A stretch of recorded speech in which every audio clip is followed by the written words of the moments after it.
செங்கல்பட்டு மாவட்டம் திருக்கழுக்குன்றம் அருகே பராமரிப்பு இன்றி உள்ள அரசு கட்டடம் சமூக விரோதிகளின் கூடாரமாக மாறியுள்ளதாக குற்றச்சாட்டு எழுந்துள்ளது. பெரும்பேடு ஊராட்சிக்கு உட்பட்ட பழைய காலனியில் 20 ஆண்டுகளுக்கு முன்பு கட்டப்பட்ட மகளிர் சுய உதவி குழு கட்டிடம் தற்போது பராமரிப்பு இன்றி பழுதடைந்து காணப்படுகிறது.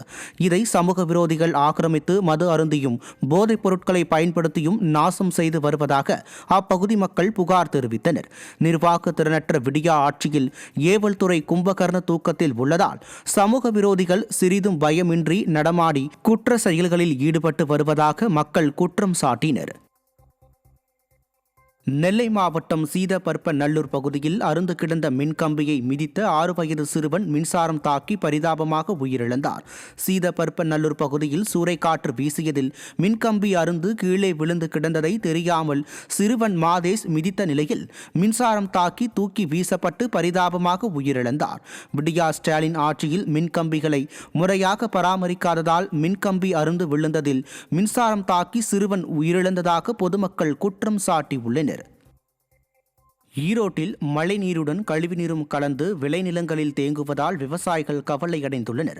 KS நகர் சுற்றுவட்டார பகுதியில் இருந்து வெளியேறும் கழிவுநீர் சாலையோரம் உள்ள வாய்க்கால் வழியாக செல்லும் நிலையில் சமீபத்தில் பெய்த மழை காரணமாக மழைநீரும் கழிவுநீரும் கலந்து நெல் வயலில் தேங்கியுள்ளது. மழை காலங்களில் கழிவுநீர் அதிகமாக தேங்குவதால் துர்நாற்றம் வீசுவதாகவும் நோய் தொற்று பரவும் அபாயம் உள்ளதாகவும் விவசாயிகள் புகார் தெரிவித்தனர்.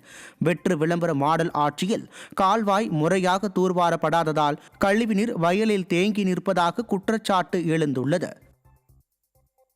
அரியலூரில் 10 அம்ச கோரிக்கைகளை வலியுறுத்தி அரசு கலைக்கல்லூரி கௌரவ விரிவுரையாளர்கள் கண்டன ஆர்ப்பாட்டத்தில் ஈடுபட்டனர்.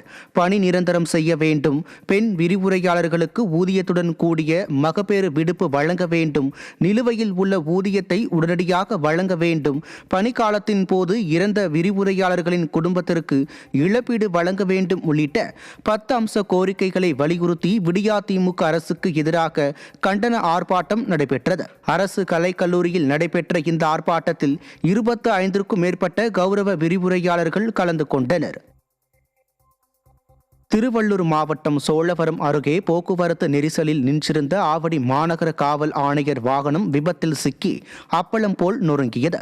சோழவரம் வழியாக அலுவலகம் சென்று கொண்டிருந்த போது செம்புலிவரம் பகுதியில் போக்குவரத்து நெரிசல் காரணமாக காவல் ஆணையரின் வாகனம் நின்று கொண்டிருந்தது.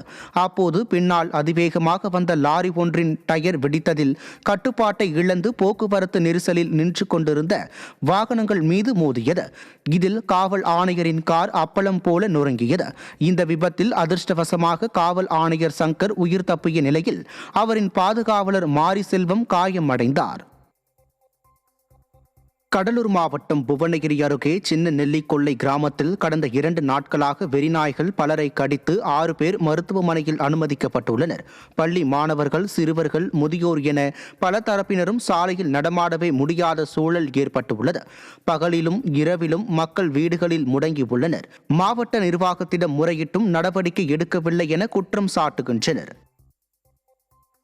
செங்கல்பட்டு மாவட்டம் கூடுவாஞ்சேரி அருகே வாக்குறுதி அளித்தபடி வீடு வழங்க கோரி மாவட்ட ஆட்சியரிடம் பாதிக்கப்பட்ட மக்கள் புகார் அளித்துள்ளனர்.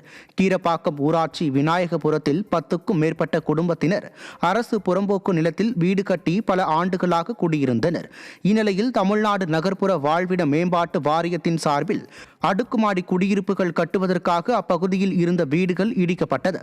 அடுக்குமாடி குடியிருப்பில் வீடு தருவதாக வாக்குறுதி அளித்துவிட்டு கட்டப்பட்டுள்ள புதிய குடியிருப்பில் வீடு வழங்காமல் அலைகழிப்பதாகவும் இலவசமாக வீடு வழங்க வேண்டும் என்றும் ஆட்சியரிடம் பாதிக்கப்பட்டவர்கள் கோரிக்கை மனு அளித்தனர்.